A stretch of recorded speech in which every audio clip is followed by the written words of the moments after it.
En este video les voy a hablar acerca del análisis del Código Civil del artículo 16, 15, 16, 172 al 321 y 366 al 425. Y para comenzar voy a hablar acerca de las disposiciones generales, o sea, disposiciones sobre la ley en general. El artículo 15 nos dice que cuando se establecen negocios jurídicos en el extranjero, al momento de su aplicación en el territorio estatal, estos deben ser regidos por leyes federales. De igual forma, el artículo 16 nos señala que los negocios jurídicos o contratos celebrados en cualquier parte de la República que deban ser ejecutados en el estado de Quintana Roo deberán ser regidos por nuestro código.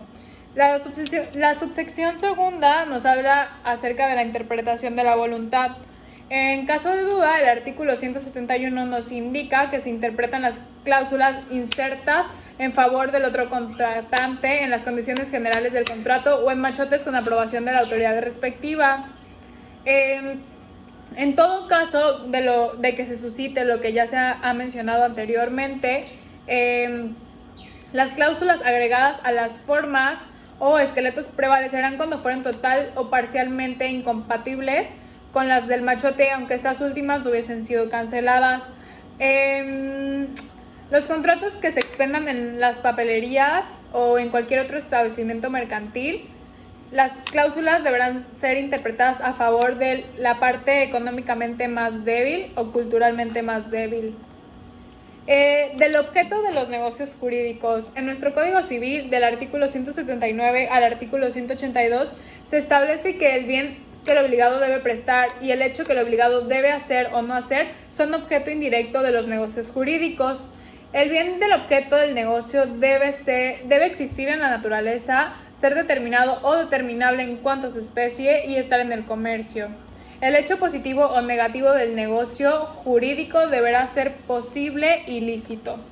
De la ilicitud de los negocios jurídicos considerados en sí mismos. En nuestro artículo 183 del Código Civil del Estado de Quintana Roo establece que la licitud en el negocio jurídico impide que éste produzca los efectos que serán propios, pero en virtud de él, su autor o autores incurren en las sanciones establecidas por la ley.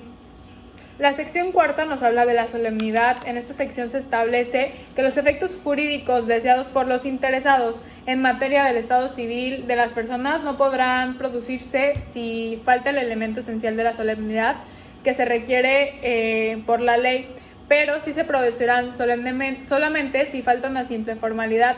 Fuera del caso señalado en el artículo anterior, la falta de solemnidad solo afecta al acto jurídico en los casos que la ley lo establezca expresamente, los cuales no podrán aplicarse por analogía. De los elementos de validez del negocio jurídico. En este capítulo nos habla acerca de la capacidad y la representación, de los vicios de la voluntad, de la licitud o motivo o causas de los negocios jurídicos, de la forma, de la clasificación de los negocios jurídicos,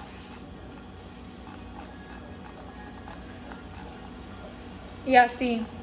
Bueno, para comenzar voy a iniciar con la sección primera que habla de la capacidad y la representación. Y en esa sección se establece del artículo 186 al 192 y podemos encontrar que son hábiles para la celebración de los negocios jurídicos todas las personas no exceptuadas por la ley. La incapacidad de una de las partes no puede ser invocada por la contraparte en su provecho, salvo que sea indispensable el objeto del derecho o de la obligación común. De los vicios de la voluntad, bueno, los vicios de la voluntad se establecen del artículo 193 al 212 y podemos encontrar que la voluntad no es válida si ésta ha sido dada por error, por miedo o por dolo. El error sobre la naturaleza del negocio jurídico lo anula si, creyendo una de las partes que ha celebrado determinado contrato, la otra parte cree que el celebrado es otro negocio distinto. El error de hecho invalida el negocio cuando recae sobre la causa o motivo determinante de la voluntad de cualquiera de las partes o de su autor, si en el contrato de la celebración se declara ese motivo o si se prueba por las circunstancias del mismo negocio que este se celebró en el falso supuesto que lo motivó y no por otra causa. En cualquier otro caso, el error será indiferente y no producirá nulidad. De la licitud, el motivo o causa de los negocios jurídicos. Y de esto se parte del artículo 212 y el 214, y podemos entender que el objeto, el fin, el motivo o causa y la condición del negocio jurídico deben de ser lícitos. Para determinar si estos tienen nulidad, que se origina al respecto de que estos no cumplan con los requisitos anteriores, se deberá ver lo que estará dispuesto en el artículo 386. De la forma, y la forma está establecida del artículo 215 al 220, que se encuentra que los negocios civiles, que en los negocios civiles cada uno se obliga en la forma y términos que aparezcan que quiso obligarse sin que para la validez de aquellos se requieran formalidades determinadas fuera de los casos expresamente designados por la ley. No será necesario el requisito de la forma cuando medie cumplimiento voluntario y la falta de formalidad no perjudique a terceros. El capítulo cuarto nos habla de la clasificación de los negocios jurídicos.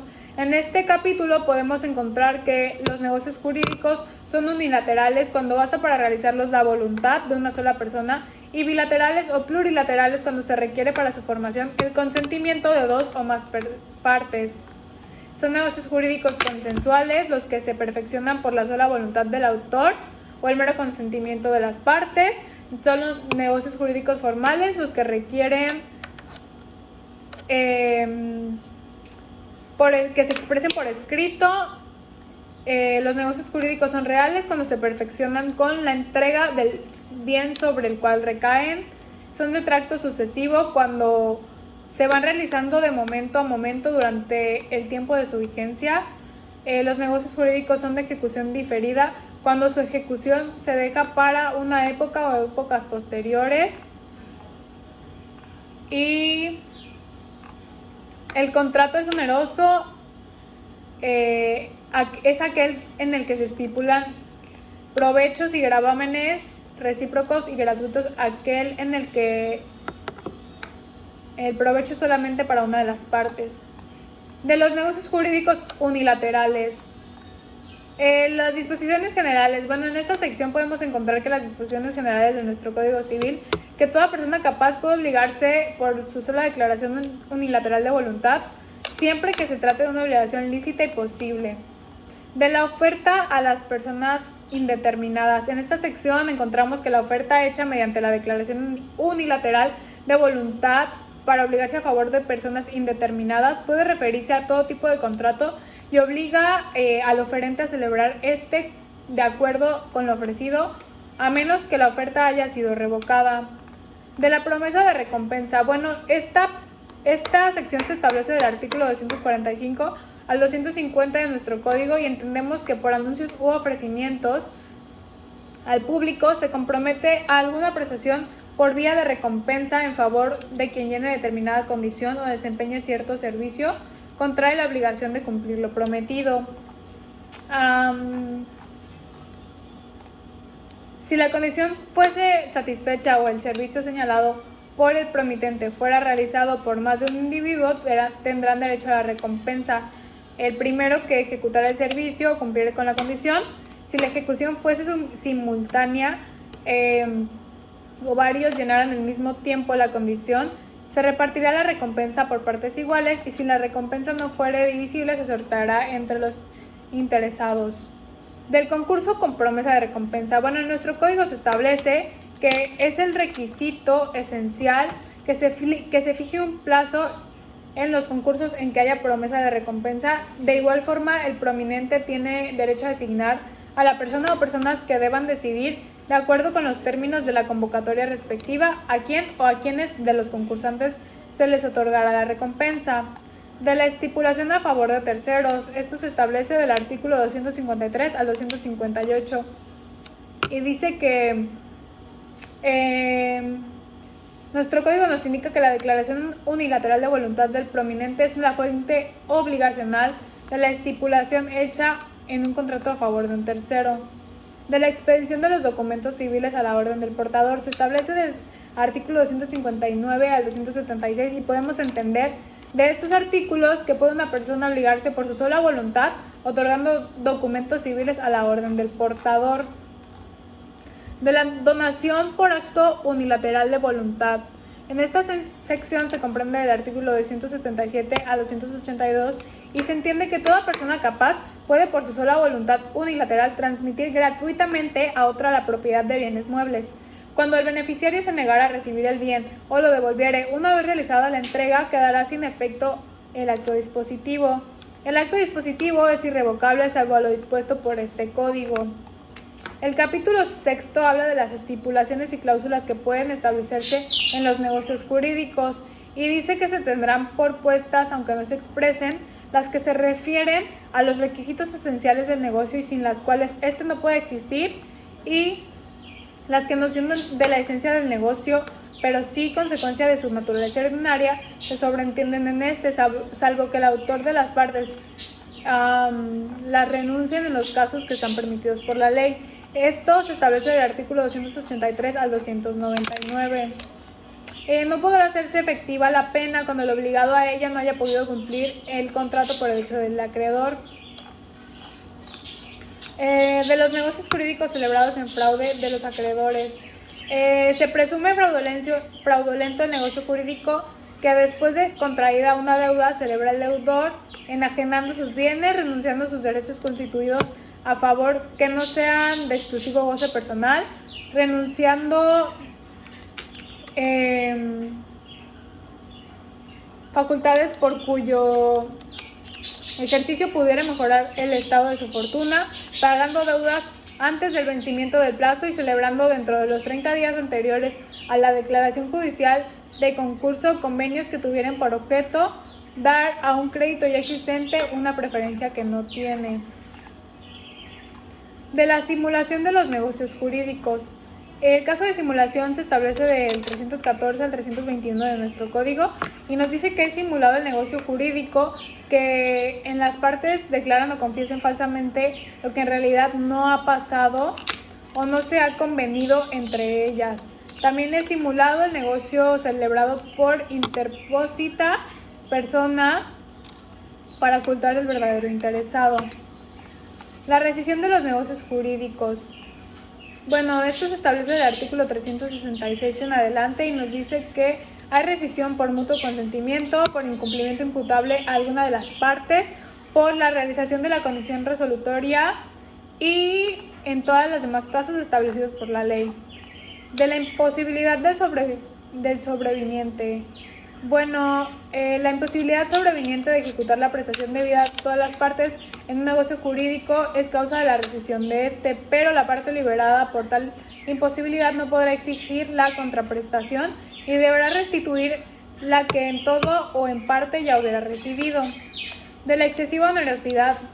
Cuando en cualquier momento de la ejecución de un contrato bilateral de cumplimiento continuo, periódico o diferido, la prestación de una de las partes hubiera llegado a ser excesivamente onerosa por acontecimientos extraordinarios, la parte que deba tal prestación podrá demandar la rescisión del negocio o bien una modificación equitativa en la forma y modalidades de la ejecución. La invalidez, conversión y conservación. Estas son nulidades y están establecidas del artículo 382 al 413 y nos señala que ningún acto del hombre produce efecto legal alguno como negocio jurídico si falta cualquiera de los requisitos esenciales enumerados en el artículo 135 de este código, pese a las excepciones que también se establecen en este. De la convalidación, y bueno, la convalidación o confirmación de ese negocio jurídico por el cual el titular de la acción de anulación renuncia a impugnar el negocio efectuado de nulidad relativa. Y bueno, esto se establece en los términos del artículo 393 y 419. De la conservación, y bueno, esta conservación no es solo en el caso del artículo 167, sino cuando en un negocio jurídico, en la totalidad de sus cláusulas o en una parte de ellas provoque dudas o ambigüedades en su interpretación, esta debe hacerse en el sentido de que el negocio produzca efectos y no en el sentido de que no las produzca.